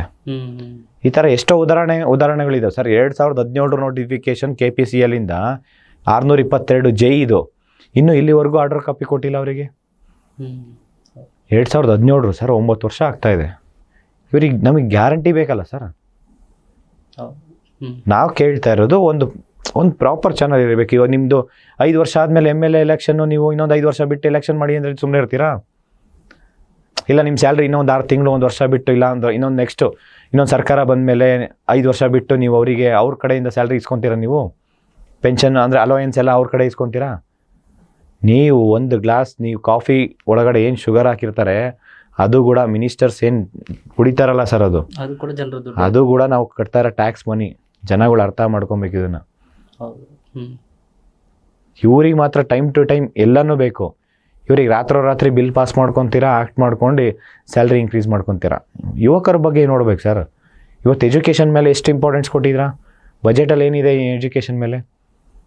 ರಾಜ್ಯ ಆಗಿರ್ಬೋದು, ಕೇಂದ್ರ ಆಗಿರ್ಬೋದು ಸರ್. ಎಜುಕೇಷನ್ ಅನ್ನೋದು ಇವತ್ತು ಕನ್ಕರೆಂಟ್ ಲಿಸ್ಟಲ್ಲಿ ಸೇರಿಸ್ಬಿಟ್ಟು ಎಜುಕೇಷನ್, ಅಗ್ರಿಕಲ್ಚರ್ ಎಲ್ಲ ಇವತ್ತು ಏನು ಮಾಡ್ತಿದ್ದಾರೆ ಹೇಳಿ? ನೆಗ್ಲೆಕ್ಟು. ನಾವು ಕೇಳಿದ್ರೆ ಅವ್ರ ಮೇಲೆ ಹೇಳೋದು, ಅವ್ರಿಗೆ ಕೇಳೋದು, ಇವ್ರ ಮೇಲೆ ಹೇಳೋದು. ಹಿಂಗೆ ಆಗಬಾರ್ದು ಸರ್. ಎಜುಕೇಷನ್ನು, ಹೆಲ್ತು ಮತ್ತು ಸ್ಪೋರ್ಟ್ಸ್ ಆ್ಯಕ್ಟಿವಿಟೀಸು ತುಂಬ ಇಂಪಾರ್ಟೆನ್ಸ್ ಕೊಡಬೇಕು. ಸರ್, ಈಗ 56,432 ಹುದ್ದೆಗಳ ಜೊತೆಗೆ ಅಲ್ಲಿ ಮೀಸಲಾತಿನೂ ಜಾರಿಗೆ ಬರಬೇಕು ಅಂತ ಹೇಳ್ತಿದ್ದಾರೆ. ಈ ಮೀಸಲಾತಿ ಈ ವಿಷಯದ ಬಗ್ಗೆ ಏನು? ಸರ್, ಈಗ ಮೀಸಲಾತಿ ನಾನು ಅವತ್ತಿಂದ ಹೇಳ್ತೀನಿ ಸರ್, 2 ವರ್ಷದಿಂದ ಹೇಳ್ತಾ ಇದ್ದೀನಿ. ಈಗ ಮೀಸಲಾತಿ ಅಂತಂದರೆ ಅವರು 35 ವರ್ಷದಿಂದ ಹೋರಾಟ ಮಾಡ್ಕೊಂಡು ಬಂದಿದ್ದಾರೆ ಅವ್ರಿಗೆ ಬೇಕು ಅಂತ. ಈಗ ಮೀಸಲಾತಿ ಯಾಕೆ ಕೊಡ್ತೀವಿ ಸರ್? ಹಿಂದುಳಿದಿರೋದು ಸ್ವಲ್ಪ ಮುಂದೆ ಮೇಲೆ ಎತ್ತಬೇಕಂತ ಹೇಳಿ. Fundamental rights, right to equality ಯಾರು ಹಿಂದೆ ಹೇಳ್ತಾರೆ ಅವ್ರನ್ನ ಮೇಲೆ ಎತ್ತಬೇಕು. ಆರ್ಟಿಕಲ್ 14 ಅವ್ರನ್ನ ಬಡವರು ಗ್ರಾಸ್ ರೂಟ್ ಲೆವೆಲಲ್ಲಿ ಯಾರಿದ್ದಾರೆ, ಈಗ ಅಲೆಮಾರಿ ಸಮುದಾಯ ಪಾಪ ಅವ್ರಿಗೆ ಕೊಡ್ಬೇಕು ಸರ್. ರಿಯಲ್ ಇದು ಅಂದರೆ ರಿಸರ್ವೇಷನ್ ಕೊಡಿ, ಇಲ್ಲ ಅಂತ ಹೇಳಲಿಲ್ಲ. ಯಾರಿಗೆ ನೀಡಿದೆ ಅವ್ರಿಗೆ ಕೊಡಿ ರಿಸರ್ವೇಷನ್ನು. ನಾನು ಒಳ ಮೀಸಲಾತಿ ಬಗ್ಗೆ 2 ವರ್ಷದಿಂದ ಹೇಳಿದ್ದೀನಿ ಸರ್ ಇವ್ರಿಗೆ. ಒಳ ಮೀಸಲಾತಿ ಒಳಗೊಂಡಂತೆ ನೇಮಕಾತಿ ಪ್ರಕ್ರಿಯೆ ಪ್ರಾರಂಭ ಮಾಡಿ ಅಂತ ಹೇಳ್ಬಿಟ್ಟು. ಯಾಕೆಂತಂದರೆ ಇವರು ಒಳ ಮೀಸಲಾತಿ ಕೋರ್ಟು ಅಂತ ಹೇಳ್ಕೊಂಡು ಸುಮ್ಮನೆ 2 ವರ್ಷ ಹಿಂಗೆ ತಳ್ಬಿಟ್ರು ಸರ್ ಅವರು. ಆಲ್ಟರ್ನೇಟಿವ್ ಸೊಲ್ಯೂಷನ್ಸ್ 100 ಇತ್ತು. ಏನು ಒಳ ಮೀಸಲಾತಿ ನಮ್ಮ ಕರ್ನಾಟಕದಲ್ಲೇ ಸ್ಪೆಷಲ್ ಅಲ್ಲ ಸರ್. ನಮ್ಮ ಇಂಡಿಯಾದಲ್ಲಿ ಮಧ್ಯಪ್ರದೇಶ, ತೆಲಂಗಾಣ ಮತ್ತು ಹರಿಯಾಣ 3-4 ಸ್ಟೇಟ್ಸಲ್ಲಿ ಒಳ ಮೀಸಲಿ 6 ತಿಂಗಳು ಸರ್. ಅಲ್ಲಿ ವಿತಿನ್ 6 ಮಂತಲ್ಲಿ ಇಂಪ್ಲಿಮೆಂಟ್ ಮಾಡಿದ್ರು ತೆಲಂಗಾಣದಲ್ಲಿ. ನಮ್ಮ ಕರ್ನಾಟಕದಲ್ಲಿ ಯಾಕಾಗಲ್ಲ? ಬದ್ಧತೆ ಇರ್ಬೇಕು ಸರ್. ಈಗ ಕಮಿಟ್ಮೆಂಟ್ಸ್ ಇರಬೇಕು, ಬದ್ಧತೆ ಇರಬೇಕು. ಮಧ್ಯಪ್ರದೇಶದಲ್ಲಿ 13% ರಿಸರ್ವೇಷನ್ ಇದೆ. ಈಗ ಅಲ್ಲಿ 87 ಜನಕ್ಕೆ ಆರ್ಡರ್ ಕಾಪಿ ಕೊಡ್ತಿದ್ರು. ಇನ್ನು 13 ಜನದ್ದು 2 ಲಿಸ್ಟ್ ರೆಡಿ ಮಾಡ್ತಿದ್ರು ಸರ್, ಜನರಲ್ ಮೆರಿಟ್ ಮತ್ತು ಈ ಕಡೆ SC/ST ಇದು. ಅದು ಸಬ್ಜೆಕ್ಟ್ ಕೋರ್ಟಲ್ಲಿ ಆರ್ಡರ್ ಏನು ಬರುತ್ತೋ ಅವ್ರಿಗೆ ಲಿಸ್ಟ್ ರೆಡಿ ಇರುತ್ತೆ ಸರ್ ಲಿಸ್ಟು. ಈಗ ನೀವು ಸೆಲೆಕ್ಟ್ ಆಗ್ಬೋದು, ಇಲ್ಲ ನಾನು ಸೆಲೆಕ್ಟ್ ಆಗ್ಬೋದು. ಕೋರ್ಟ್ ಆರ್ಡರ್ ಏನು ಬರುತ್ತೆ, ಇಲ್ಲ ನಿಮಗೆ ಕೊಡ್ಬೇಕು ಆರ್ಡರ್ ಕಾಪಿ, ಇಲ್ಲ ನನಗೆ ಕೊಡಬೇಕು. 2ರಲ್ಲಿ ಆ ಥರ ರೆಡಿ ಮಾಡಿ ಆಲ್ಟರ್ನೇಟಿವ್ ಸೊಲ್ಯೂಷನ್ಸ್ ಇದೆಯಲ್ಲ, ಇದೇ ಕೆಲಸ ಅವತ್ತು ಮಾಡ್ಬೋದಾಯ್ತಲ್ಲ ಸರ್. ಇವತ್ತು ನಮ್ಮ ಕರ್ನಾಟಕದಲ್ಲಿ 6% ರಿಸರ್ವೇಷನ್ಸು ಅಂದರೆ ಮಿಸ್ಮ್ಯಾಚ್, ಅಂದರೆ ಗ್ಯಾಪ್ ಇರೋದು 6%. ಕೋರ್ಟಲ್ಲಿ ಡಿಸಿಷನ್ ಆಗುತ್ತೆ ಇವತ್ತಲ್ಲ ನಾಳೆ. ನೀವು 94 ಜನಕ್ಕೆ ಆರ್ಡರ್ ಕಾಪಿ ಕೊಡಿ. According to Kant's theory of law ಏನು ಹೇಳುತ್ತೆ ಸರ್? ಜರ್ಮನಿ ಬೆಂತಮ್ ಏನು ಹೇಳ್ತಾರೆ ಸರ್? ಅದನ್ನು ಸ್ವಲ್ಪ ಅರ್ಥ ಮಾಡಿಕೊಂಡು ಈ ಸರ್ಕಾರಗಳು ಬೇಕು ಅಂತ ನಿರ್ಲಕ್ಷ್ಯ ಮಾಡಬಾರ್ದು. ಇಲ್ಲಿ ಹೇಳೋರು ಕೇಳೋರು ಇಲ್ಲ ಅಂತ ಹೇಳಿದ್ರೆ ನಿಮ್ಮ ಇಷ್ಟ ಬಂದಂಗೆ ಮಾಡ್ಕೊಳೋದಲ್ಲ. ನಿಮ್ಮ ಇಷ್ಟ ಬಂದದ್ದು ಮಾಡೋದಕ್ಕೊಳೋದಕ್ಕಲ್ಲ ಇವ್ರನ್ನ MLA ಆಗಿ ಮಿನಿಸ್ಟರ್ ಆಗಿ ಅದಕ್ಕೆ ಅಂತ ಒಂದು ಸಿಸ್ಟಮ್ ಸೆಟಪ್ ಮಾಡಿರೋದು ಡೆಮೋಕ್ರಸಿಯಲ್ಲಿ. ಒಂದು ಕ್ಯಾಬಿನೆಟ್ ಇದೆ, ಒಂದು ಸರ್ಕಾರ ಅಂತ ಇರುತ್ತೆ. ಆ ಸರ್ಕಾರದ ಕ್ಯಾಬಿನೆಟ್ಟು ಪ್ರತಿ ವಾರ ಇರುತ್ತೆ. ರಾಜ್ಯದ ಸಮಸ್ಯೆಗಳನ್ನ ಅದರೊಳಗಡೆ ಚರ್ಚೆ ಆಗಬೇಕು, ಅದಕ್ಕೊಂದು ಸೊಲ್ಯೂಷನ್ಸ್ ಬರಬೇಕು. ಸುಮ್ಮನೆ ಹೋಗ್ತೀವಿ, ಚಹಾ ಕುಡಿತೀವಿ, ಅಲ್ಟೆ ಹೊಡಿತೀವಿ 1 ಅವರು, ಅದಾಗಬಾರ್ದು ಸರ್. ಯಾವುದೇ ಒಂದು ವಿಚಾರ ಆಗಲಿ, ಬರೀ ಇದೊಂದೇ ಅಂತಲ್ಲ ಸರ್, ಯಾವುದೇ ವಿಚಾರ ಆಗಲಿ ಪ್ರತಿಯೊಂದಕ್ಕೂ ನೀಟಾಗಿ ಪ್ರಾಪರ್ ಚರ್ಚೆ ಆಗಬೇಕು. ನಿಮ್ಮ ಕೈಯಲ್ಲಿ ಆಗಲಿಲ್ಲ, ಒಂದಷ್ಟು ಜನ ಈಗ ಜಡ್ಜಸ್ ಇರ್ತಾರಲ್ಲ ಸರ್, ಹೈಕೋರ್ಟ್ ಜಡ್ಜಸ್ಸು, ಇಲ್ಲ ರಿಟೈರ್ಡ್ ಜಡ್ಜಸ್ ಇರ್ತಾರೆ, ಕರ್ಕೊಳ್ಳಿ ಅವ್ರನ್ನ ಕ್ಯಾಬಿನೆಟ್ ಕೊಂಡಿಸ್ಕೊಳ್ಳಿ. ನಿಮ್ಗಂತೂ ನೀವು ಯಾರು ಎಜುಕೇಟೆಡ್ ಅಲ್ಲ, ಅದು ಗ್ಯಾರಂಟಿ ಕೊಡ್ತೀನಿ. ವೆಲ್ ಎಜುಕೇಟೆಡು ಅವರು ಲಕ್ಷಾಂತರ ಜನಕ್ಕೆ ನ್ಯಾಯ ಕೊಡ್ಸಿರೋಂಥವ್ರವರು ಜಡ್ಜಸ್ಸು. ಕುಂಡಿಸ್ಕೊಳ್ಳಿ ಅವ್ರನ್ನ, ನಿಮಗೆ ಗೈಡ್ ಮಾಡ್ತಾರೆ, ಹಿಂಗಲ್ಲ ಹಿಂಗೆ ಮಾಡಿ ಅಂತ ಹೇಳಿ ಅವ್ರ ಹತ್ರ ಇದು ಕೇಳ್ಕೊಳ್ಳಿ, ಸಜೆಷನ್ ಕೇಳ್ಕೊಳ್ಳಿ. ನಿಮಗೆ ಗೊತ್ತಿಲ್ಲ ಅಂತಂದರೆ ಆಗುತ್ತಾ ಇಲ್ವಾ ಸರ್? ಇದು ಮಾಡಲೇಬೇಕು ಅಂತ ಇಚ್ಛಾಶಕ್ತಿ ಇತ್ತಂದರೆ ಏನು ಬೇಕಾದ್ರೂ ಮಾಡ್ಬೋದು. ಈಗ ಜಡ್ಜಸ್ ಸೊಲ್ಯೂಷನ್ಸ್ ಕೊಡಲ್ವಾ ಸರ್? ಅಲ್ಲ, ಅವ್ರಿಗೆ ಬೇಕಾದಂಥ ನಿಯೋಗಗಳನ್ನ ಮಾಡ್ಬೇಕಂದ್ರೆ ನ್ಯಾಯಮೂರ್ತಿಗಳನ್ನ ಸರ್. ಈಗ ಜಸ್ಟಿಸ್ ನಾಗಮೋಹನ್ ದಾಸ್ ವರದಿ ಕೊಟ್ಟರು, ಏನು ಮಾಡಿದ್ರು ಇವರು? ಡಸ್ಟ್ಬಿನ್ ಬಿಸಾಕಿದ್ರು. ಸೆನ್ಸಸ್ ವರದಿ ಬಂತು, ಡಸ್ಟ್ಬಿನ್ ಬಿಸಾಕಿದ್ರು. ಅದಕ್ಕೆಲ್ಲ ಇನ್ನು ಸುಮ್ಮನೆ ಕಷ್ಟಪಟ್ಟಿರ್ತಾರ? ನಿದ್ದೆ, ಊಟ ಅವ್ರು ಹೇಳ್ತಿದ್ರು ಸರ್. ಪಾಪ ಟೀಚರ್ಸು ಎಲೆಕ್ಟ್ರಾನಿಕ್ ಸಿಟಿಯಿಂದ ಈ ಕಡೆ ಬರಬೇಕು, ಈ ಕಡೆ ಮೂಲೆಗೆ ರಾಜಾಜಿನಗರ, ಬೆಳಗ್ಗೆ 5 ಗಂಟೆ ಬಿಡಬೇಕಂತೆ ಬಸ್ಸಲ್ಲಿ ಬಂದರೆ. 10 ಗಂಟೆಯಿಂದ ಸ್ಟಾರ್ಟ್ ಮಾಡಬೇಕು ಸೆನ್ಸಸ್ ಮಾಡಬೇಕಾದ್ರೆ. ಅಂದರೆ ಅವ್ರದ್ದು ಎಫರ್ಟ್ಸ್ ಎಷ್ಟು ಇರುತ್ತೆ ಸ್ವಲ್ಪ ಯೋಚನೆ ಮಾಡಬೇಕು. ಈಗ ನಾಗಮೋಹನ್ ದಾಸ್ ಸರ್ ಸುಮ್ಮನೆ ಕೂತಿದ್ರೆ ಅವ್ರು ಎಷ್ಟು ಸ್ಟ್ರಗಲ್ ಮಾಡಿದ್ರು ಅಂತ ನಾನು ನೋಡಿದ್ದೀನಿ. ನಾನು ಅವ್ರನ್ನ ಹೋಗಿ ಭೇಟಿ ಮಾಡಬೇಕಾದ್ರೆ ಎಷ್ಟು ಸ್ಟ್ರಗಲ್ ಪಟ್ಟರು, ಎಷ್ಟು ಕಷ್ಟಪಟ್ಟರು ಆ ವರದಿ ಮಾಡೋದಕ್ಕೆ. ಇರೋ ಆಫೀಸರ್ಸ್ನೆಲ್ಲ ಕರೆಸಿದ್ರು, ಅಲ್ಲಿರೋದೆಲ್ಲ ಹಿಂದೆ ಏನೇನು ವರದಿ ಇತ್ತು ಆ ವರದಿ ಎಲ್ಲ ತರಿಸ್ಕೊಂಡು ಅದ್ರ ಬಗ್ಗೆ ಚರ್ಚೆ ಮಾಡಿ ನೀಟಾಗಿ ಎಷ್ಟು ಎಫರ್ಟ್ಸ್ ಹಾಕಿರ್ತಾರೆ ಸರ್ ಅವರು. ಡೇ ಆ್ಯಂಡ್ ನೈಟು, ನಿದ್ದೆ ಊಟ ಎಲ್ಲ ಬಿಟ್ಟು ಅವ್ರ ಶ್ರಮ ಇರುತ್ತೆ ಅದಕ್ಕೆ. ಆ ಶ್ರಮಕ್ಕೆ ಒಂದು ಪ್ರತಿಫಲ ಕೊಡಬೇಕು. ಅದನ್ನು ಮತ್ತೇನಕ್ಕೆ ಮಾಡಿದ್ರಿ ನೀವು ಕಮಿಟಿನ? Very simple sir. ಯಾಕೆ ಇಷ್ಟೊಂದು ಇದು ಮಾಡ್ತೀರಾ ಅಂತ. ಇಲ್ಲ ನೀವು ಮಾಡಿರೋ ಕೆಲಸನೆಲ್ಲ ನೀವು ಮಾಡಿರೋದು ಹಂಗೆ ಮಾಡಿದ್ರೆ ಆಯಿತು, ನಿಮಗೆ ಒಂದು 5 ವರ್ಷ ಸ್ಯಾಲ್ರಿ ಕೊಡಲ್ಲ, ಏನೂ ಕೊಡಲ್ಲ, ಸುಮ್ಮನೆ ಮಾಡಿ ಆಯಿತು. ಇಲ್ಲ ನಿಮ್ಮ ಆಸ್ತಿಗಳು ಪಬ್ಲಿಕ್ಗೆ ಅಂತ ನೀವು ಬರ್ಕೊಡ್ತೀರಾ ಏನಾದರೂ? ನೀವು ಆಸ್ತಿ ಮಾಡ್ತಾರಲ್ಲ ಅದನ್ನು ನೀವು ಪಬ್ಲಿಕ್ಗೆ ನಾವು ಕೊಡ್ತೀರಾ? ಒಂದು ಎಫರ್ಟ್ಸ್ ಇರುತ್ತೆ, ಅದನ್ನ ಅರ್ಥ ಮಾಡಿಕೊಂಡು ಇವರು ಇಂಪ್ಲಿಮೆಂಟ್ ಮಾಡಬೇಕಾಗುತ್ತೆ. ಈ ವಿಚಾರವಾಗಿ ಸ್ವಲ್ಪ ಸೀರಿಯಸ್ ಆಗಿ ತೊಗೊಬೇಕು ಸರ್ ಯಾವುದೇ ವಿಚಾರನ. ಸರ್, ಧಾರವಾಡದಲ್ಲಿ ವಿದ್ಯಾರ್ಥಿಗಳ ಪ್ರತಿಭಟನೆ ನಡೆಯೋದಕ್ಕೆ ಕಳೆದ 1 ವಾರದ ಹಿಂದೆ ಅಷ್ಟೇ ಸಾರಿಗೆ ನೌಕರರು ಕೂಡ ಬೀದಿಗಿಳಿದ್ರು. ಸರ್ಕಾರ ಈ 38 ತಿಂಗಳ ಹಿಂಬಾಕಿ ಹಣನ ಕೊಡ್ತಾ ಇಲ್ಲ, ಅದನ್ನು ರಿಲೀಸ್ ಮಾಡಿ ಅಂತ ಹೋರಾಟ ಮಾಡಿದ್ರು. ಅವ್ರಿಗೂ ಕೂಡ 38 ತಿಂಗಳಾಗಲ್ಲ, 26 ತಿಂಗಳು ರಿಲೀಸ್ ಮಾಡ್ತೀವಿ ಅಂತ ಬೇರೆ ಒಂದು ಭರವಸೆ ಕೊಟ್ಟರು. ಮತ್ತೆ ಒಂದು ರಿಲೀಸ್ ಮಾಡೋದಕ್ಕೆ ಅವ್ರು ಯಾರು ದುಡಿಯೋ ಕೈಗಳು ಯಾರು ಇರ್ತಾರೆ ಅವ್ರಿಗೆ ಕೊಡೋದಕ್ಕೆ ಮೀನಾಮೇಷ ಎಣಿಸ್ತಾ ಇದೆ. ಸರ್ ಈಗ ನೋಡಿ, 32-33 ಜನ 34 ಜನ ಕ್ಯಾಬಿನೆಟ್ ರ್ಯಾಂಕ್ ಇರಬೇಕು. ಇವರಿಲ್ಲಿ 147 ಜನ ಕ್ಯಾಬಿನೆಟ್ ರ್ಯಾಂಕ್ ಇದೆ. ಇವರಿಗೆ ಎಷ್ಟು ಬೇಕಷ್ಟು ಸ್ಯಾಲ್ರೀಸ್ ಟೈಮ್ ಟು ಟೈಮ್ ಹೋಗುತ್ತೆ. ಅವರು ಡ್ರೈವರು, BMTC ಡ್ರೈವರ್ ಇರ್ಬೋದು, ಕಂಡಕ್ಟರ್ ಇರ್ಬೋದು, KSRTC ಡ್ರೈವರು, ಕಂಡಕ್ಟರ್ ಇರ್ಬೋದು, ಅವರು KSRTC ಗಾರ್ಡ್ ಇರ್ಬೋದು, ಅವರೆಲ್ಲರೂ ಶ್ರೀಮಂತರು ಮಕ್ಕಳಲ್ಲ. ಫಸ್ಟು ಅದನ್ನು ಅರ್ಥ ಮಾಡ್ಕೊಳ್ಳಿ. ಅವ್ರನ್ನ ಬೀದಿಗೆ ತೊಗೊಂಬಂದ್ರೆ ಅವ್ರ ಶಾಪ ನಿಮಗೆ ತಟ್ಟದೇ ಬಿಡಲ್ಲ. ಯಾಕೆಂದರೆ ಅವರು ಸರ್ ಈಗ ನೋಡಿ, ಇವ್ರು ಕೂಲಿ ಕೊಡ್ತಾ ಇರೋದು, ಇವ್ರು ಕೊಡೋದು ಎಷ್ಟು ಸರ್? 20,000 ಸ್ಯಾಲ್ರಿ ಅವ್ರಿಗೆ. ಪೇ ಸ್ಕೇಲ್ ಸ್ಟಾರ್ಟ್ ಆಗೋದು 19,500 ಅವರಿಗೆ. 19,500 ಇಂದ ಮ್ಯಾಕ್ಸಿಮಮ್ ನೀನು ರಿಟೈರ್ಡ್ ಆಗಬೇಕು ಅವಾಗ 40,000 ಬರುತ್ತೆ ಅವನಿಗೆ, 35-40,000 ಮ್ಯಾಕ್ಸಿಮಮ್. ಇನ್ ಬಿಟ್ವೀನ್ 19,000 to 40,000 ಇರುತ್ತೆ. ಇವ್ರಿಗೆ ಸ್ಯಾಲ್ರಿ ಟೈಮ್ ಟು ಟೈಮ್ ಬೇಕು. ಅವ್ರು ಮಾತ್ರ ರೋಡಲ್ಲಿ ಇವ್ರು AC ಕಾರಲ್ಲಿ ತಿರುಗಾಡ್ತಾರೆ. ಅವ್ರ ಪಾಪ ಅದು ಆ ಬಸ್ಸಸ್ ನೀವು ನೋಡ್ಬೇಕು ಸರ್. ಇವಾಗಿನ ಪರಿಸ್ಥಿತಿ ಹೆಂಗಿದೆ ಅಂತಂದರೆ, ಏಷ್ಯಾಗೆ ನಂಬರ್ 1 ಇತ್ತು ನಮ್ಮ BMTC KSRTC. ಇವಾಗ ನೋಡ್ಬಿಡಿ ವರ್ಸ್ಟ್ ಮಾಡಿ ಇಟ್ಟಿದ್ದಾರೆ. ಮೇಂಟೆನೆನ್ಸ್ ಇಲ್ಲ. ನೋಡಿದ್ರೆ ಬರೀ ಅದು ಪೋಸ್ಟರ್ಸ್ ಹಾಕ್ಕೊಂಡು, ಆ್ಯಡ್ಸ್ ಹಾಕ್ಕೊಂಡು ಖಾತೆ ಕಳೆ ಅಂತ ಸನ್ನಿವೇಶ ನಾವು ನೋಡ್ತಾ ಇದ್ದೀವಿ. ಇದು ನೋಡಿ ಸರ್, ಈಗ ಅವ್ರದ್ದೇನು ಸ್ಯಾಲ್ರೀಸ್ ಇದೆ ಟೈಮ್ ಟು ಟೈಮ್ ಕೊಡಬೇಕು. ಇದಕ್ಕೆಲ್ಲ ಮೂಲ ಕಾರಣ ಏನಪ್ಪ ಅಂದರೆ ಫ್ರೀ ಬೀಸು. ನೀವು ಫ್ರೀ ಬಸ್ ಯಾವಾಗ ಕೇಳಿದ್ದ ನಿಮಗೆ? ಆ ಕಡೆ 1 ಲಕ್ಷ ಸ್ಯಾಲ್ರಿ ತೊಗೊತಾ ಇರ್ತಾರೆ ಸರ್. ಈಗ ಫಾರ್ ಎಕ್ಸಾಂಪಲ್ ಹೇಳೋದು, ಒಬ್ಬ ಸರ್ಕಾರಿ ಅಧಿಕಾರಿ ಗ್ರೂಪ್ B ಆಫೀಸರು ಗಂಡ 1 ಲಕ್ಷ ಸ್ಯಾಲ್ರಿ ತೊಗೊತಾ ಇದ್ರೆ, ಈಗ ಹೆಂಡ್ತಿ 20,000 ರೂಪಾಯಿ ರೇಷ್ಮೆ ಸೀರೆ ಹಾಕ್ಕೊಂಡ್ರು ಕೂಡ ಸರ್ಕಾರಿ 500 ರೂಪಾಯಿ ಉಳಿಸ್ಬೇಕಂತ ಬೆಂಗಳೂರಿಂದ ಧರ್ಮಸ್ಥಳ ತನಕ ಫ್ರೀ ಬಸ್ಸಲ್ಲಿ ಹೋಗ್ತಾರೆ. ಫ್ರೀ ಬೀಸು ಯಾರಿಗೆ ನೀಡಿದೆ, ಏನಕ್ಕೆ? ಫಸ್ಟ್ ಅದು ಇಂಪಾರ್ಟೆಂಟ್ ಆಗುತ್ತೆ. ಇವತ್ತು ನೋಡಿ ಸರ್, ಒಂದು ಎಕ್ಸಾಮ್ ಬರೆಯೋದಕ್ಕೆ ಫ್ರೀ ಬಸ್ ಕೊಡಲ್ಲ. ಎಕ್ಸಾಮ್ ಬರೆಯೋದಕ್ಕೆ ಹುಡುಗರು ಇರ್ಬೋದು ಸರ್, ಒಂದು ಸೈಡಿಂದ ಇನ್ನೊಂದು ಕಡೆ ಹೋಗ್ಬೇಕಂದ್ರೆ ಎಕ್ಸಾಮ್ ಬರೆಯೋದಕ್ಕೆ ಫ್ರೀ ಬಸ್ ಕೊಡಲ್ಲ ಇವರು. ಅಂಥದ್ದು ಇವರಿಗೆ ಯಾರು ನೀಡೇ ಇರಲ್ಲ ಅಂತ. ಯಾರಾದರೂ ಕೇಳಿದ್ರೆ ಸರ್ ಇವರಿಗೆ ಫ್ರೀ ಬಸ್ ಕೊಡಿ ಅಂತ ಹೇಳ್ಬಿಟ್ಟು? ಸ್ಟೂಡೆಂಟ್ಸ್ ಕೊಡಿ. ಯಾರು ಪ್ಯೂರ್ಲಿ ಒಂದು 10,000 15,000 ಸ್ಯಾಲ್ರಿ ಕೆಲ್ಸಕ್ಕೆ ಹೋಗ್ತಾರಲ್ಲ, 10ರಿಂದ 15,000 ಕೆಲ್ಸಕ್ಕೆ ಹೋಗ್ತಾರೆ ನೋಡಿ ಸರ್. ಅಂಥ ಸ್ಯಾಲ್ರೀಸ್ ನೋಡಿ ಆಧಾರ್ ಕಾರ್ಡ್ ಇಟ್ಕೊಂಡು ಅಂಥವ್ರಿಗೆ ಫ್ರೀ ಕೊಡಿ. ಪರ್ ಮಂತ್ ಮ್ಯಾಕ್ಸಿಮಮ್ 15,000 ಒಳಗಡೆ ಯಾರು ದುಡಿತಾ ಇದ್ದಾರೆ ಅಂಥವ್ರನ್ನ ಐಡೆಂಟಿಫೈ ಮಾಡಿ ನೀವು ಬಸ್ ಫ್ರೀ ಕೊಡಿ. ಅವ್ರಿಗೆ 2,000 ಅಲ್ಲ 10,000 ಕೊಡಿ, ಬೇಡ ಅಂತ ಹೇಳಲ್ಲ. ಈ ಕಡೆ 1 ಲಕ್ಷ ಸ್ಯಾಲ್ರಿ ತೊಗೊಂಡವನಿಗೂ ಮನೆ ಒಂದು ಪರ್ ಮಂತ್ ಇನ್ನು ಒಂದು ಇನ್ಕಮ್ಮು 1 ಲಕ್ಷ ಅಲ್ಲ 5 ಲಕ್ಷ ಇದ್ರೂ ಅವ್ರಿಗೆ ಫ್ರೀ ಕೊಡ್ತಾ ಇದ್ದೀರಾ ನೀವು. ಈಗ ಫ್ರೀ ಸ್ಕೀಮ್ಗಳಾಗಿ 3 ವರ್ಷ ಕಳೆಯೋದ್ರೊಳಗಡೆ ಒಬ್ಬೊಬ್ರದೇ ಬಾಯಿ ಬರ್ತಾ ಇದೆ, ಗ್ಯಾರಂಟಿಗಳಿಂದ ಬರ್ಡನ್ ಆಗ್ತಾ ಇದೆ ಅಂತ. ಸರ್ ನೋಡಿ, ಇದು ಸುಪ್ರೀಂ ಕೋರ್ಟು ಮೊನ್ನೆ ಚೀಮಾರಿ ಹಾಕಿದೆ. ನಾನು ಹೇಳಿದಿರೋದಲ್ಲ. ನಾನು ಫ್ರೀ ಬೀಸ್ ಬಗ್ಗೆ ಯಾಕೆ ಮಾತಾಡ್ತೀನಿ ಅಂತಂದರೆ, ಫ್ರೀ ಬೀಸು ಯಾರಿಗೆ ನೀಡಿದೆ ಅವ್ರಿಗೆ ಕೊಡಿ. ಸುಪ್ರೀಂ ಕೋರ್ಟು ಕ್ಲಿಯರ್ ಕಟ್ಟಾಗಿ ಚೀಮಾರಿ ಹಾಕಿದೆ. ನೀವು ಫ್ರೀ ಬೀಸ್ ಬದಲು ಎಂಪ್ಲಾಯ್ಮೆಂಟ್ ಕ್ರಿಯೇಟ್ ಮಾಡಿ ಅಂತ ಹೇಳ್ಬಿಟ್ಟು. ಇವತ್ತು ಲಕ್ಷಾಂತರ ಜನ ವಿದ್ಯಾರ್ಥಿಗಳು ಅವ್ರ ಭವಿಷ್ಯ ಸರ್, ಒಂದು ಜಾಬ್ ಅಂತ ಆದರೆ ಅವ್ರ ಭವಿಷ್ಯ ರೂಪಿಸ್ಕೊತಾರೆ. ಇವತ್ತು 5 ಫ್ರೀ ಬೀಸ್ ಕೊಟ್ಟಿದ್ದೀರಾ, ಇನ್ನೊಂದು ಸರ್ಕಾರ ಬರಬೇಕಂದ್ರೆ 10 ಫ್ರೀ ಬೀಸ್ ಕೊಡಬೇಕು. ಆ ಸನ್ನಿವೇಶ ಕ್ರಿಯೇಟ್ ಮಾಡ್ತೀರಾ. ಇನ್ನೊಬ್ಬ ಸರ್ಕಾರ ಇನ್ನೊಬ್ಬ ಪಕ್ಷ ಹೇಳ್ತಾನೆ 20 ಫ್ರೀ ಬೀಸ್ ಕೊಡೋಣ ಅಂತ ಹೇಳ್ತಾರೆ. ಇದು ಫ್ರೀ ಬೀಸಲ್ಲ ಸರ್, ಹೇಳ್ತೀನಿ ಯಾರಿಗೆ ನೀಡಿದೆ ಐಡೆಂಟಿಫೈ ಮಾಡೋದಕ್ಕೂ ನೇಮಕಾತಿ ಮಾಡಬೇಕಲ್ಲ, ಅಧಿಕಾರಿನೇ ಬೇಕು. ನೀವು ಅದಕ್ಕಿಂತ ಸಪ್ರೇಟ್ ರೆಕ್ರೂಟ್ಮೆಂಟ್ ಮಾಡ್ಕೊಳ್ಳಿ. ಏನು 50,000 60,000 ನೀವು ಫ್ರೀ ಬೀಸ್ ಕೊಡ್ತೀರಾ, 30,000 ಕಡಿಮೆ ಅಂದ್ರೂ 30,000 ಕಟ್ ಡೌನ್ ಮಾಡ್ಬೋದು. ನಾನು ಗ್ಯಾರಂಟಿ ಕೊಡ್ತೀನಿ 30,000. ನೀವು ಯಾರಿಗೆ ಬೇಕೋ ಅವರಿಗೆ ಐಡೆಂಟಿಫೈ ಮಾಡಿ ಕೊಡಿ. ಸರ್, ಈಗ ಬಸ್ ಬಗ್ಗೆ ಫ್ರೀ ಉಚಿತ ಬಸ್ ಬಗ್ಗೆ ಮಾತಾಡಿದ್ರೆ, ಅಕ್ಕಿ ಬಗ್ಗೆ ಮಾತಾಡಿದ್ವಿ. ಇವರು ಕಾಂಗ್ರೆಸ್ ಗೌರ್ಮೆಂಟ್ ಬಂದಾಗಿಂದ ಕೊಟ್ಟಿರೋ 5 ಗ್ಯಾರಂಟಿ ಯೋಜನೆಗಳಲ್ಲಿ ಯುವ ನಿಧಿ ಕೂಡ ಒಂದು.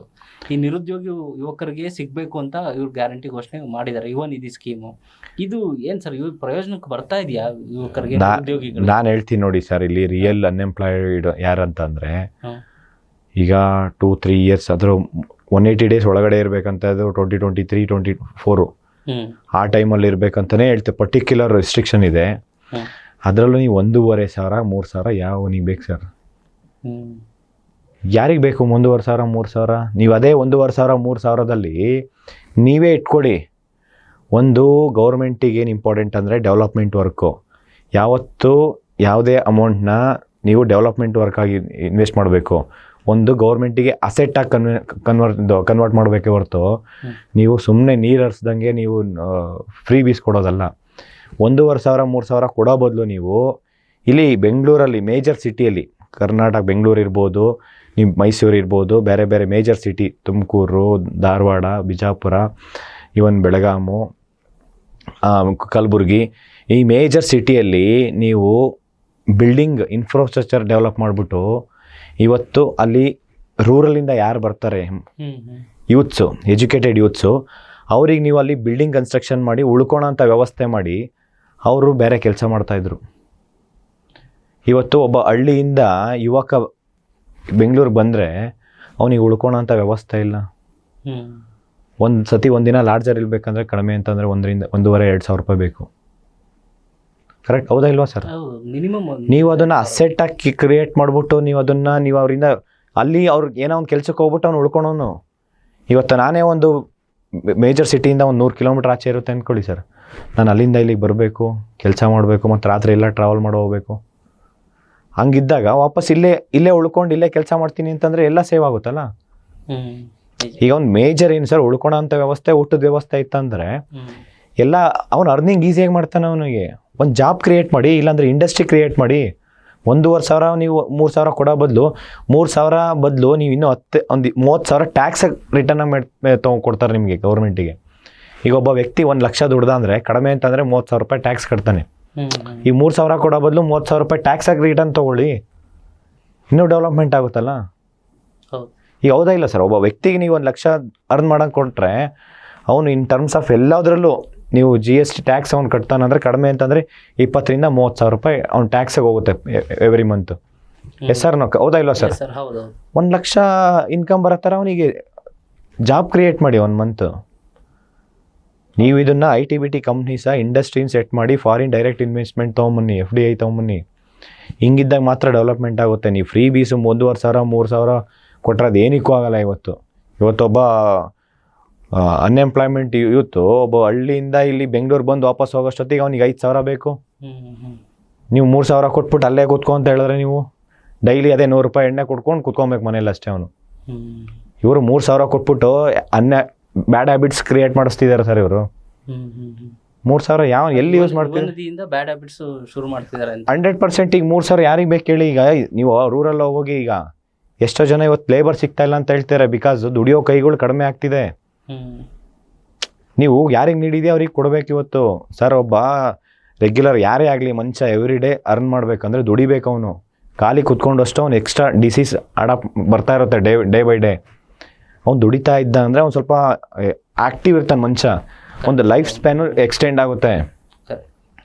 ಇವತ್ತು ನೀನು ಸುಮ್ಮನೆ ಕುತ್ಕೋ ಅಂತ ಕೊಟ್ಬಿಟ್ರೆ, ಎಲ್ಲನೂ ಫ್ರೀ ಕೊಟ್ಬಿಟ್ರೆ ನಮ್ಮ ದೇಶ ಹೆಂಗೆ ಡೆವಲಪ್ ಆಗುತ್ತೆ? ಸತ್ಯನೇ ಇಲ್ಲ ಸರ್. ಈಗ ಅಗ್ರಿಕಲ್ಚರ್ ಡೆವಲಪ್ಮೆಂಟ್ ಆಗಲ್ಲ, ಅಭಿವೃದ್ಧಿ ಕುಂಟ್ಕೊಂಡು ಹೋಗ್ಬಿಡುತ್ತೆ. ಮತ್ತು ಇವತ್ತು 50% ಮೋರ್ ದೆನ್ 50% ಇವತ್ತು ಅಗ್ರಿಕಲ್ಚರ್ ಮೇಲೆ ಎಂಪ್ಲಾಯ್ಮೆಂಟ್ ಇದು ಮಾಡ್ತಾ ಇರೋದು ಅಲ್ಲಿ ರೂರಲ್ ಬ್ಯಾಕ್ಗ್ರೌಂಡು. ನೀವು ಅವರಿಗೆ ಏನು ಕೊಡಬೇಕು ಕೊಡ್ತೀರಾ? ಕೊಡಿ. ಅವ್ರಿಗೆ ಏನು ಸಬ್ಸಿಡಿಯಾಗಿ ಏನು ಕೊಡ್ತೀರಾ? ಕೊಡಿ.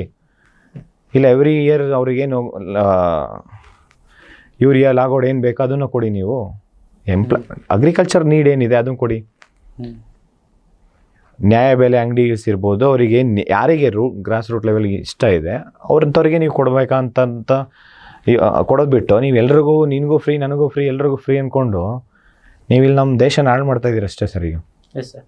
ಸರ್, ಈಗ ಧಾರವಾಡದಲ್ಲಿ ಹೋರಾಟ ಮಾಡಿದ್ರಲ್ಲ, ಕಾಂತಕುಮಾರ್ ಅವ್ರ ವಿರುದ್ಧ ಆರೋಪ ಇರೋದು ಪೊಲೀಸರ ಜೊತೆ ಸಂಘರ್ಷ, ಕರ್ತವ್ಯಕ್ಕೆ ಅಡ್ಡಿ, ಪ್ರತಿಭಟನಾ ರ್ಯಾಲಿಗೆ ಮಾರ್ಗ ಬದಲಾವಣೆ, ರಸ್ತೆ ತಡೆ, ಇದೆಲ್ಲ ಆರೋಪನ ಮಾಡಿ ನಿಮ್ಮ ಮೇಲೆ ಕೇಸ್ ಹಾಕಿದ್ದಾರೆ.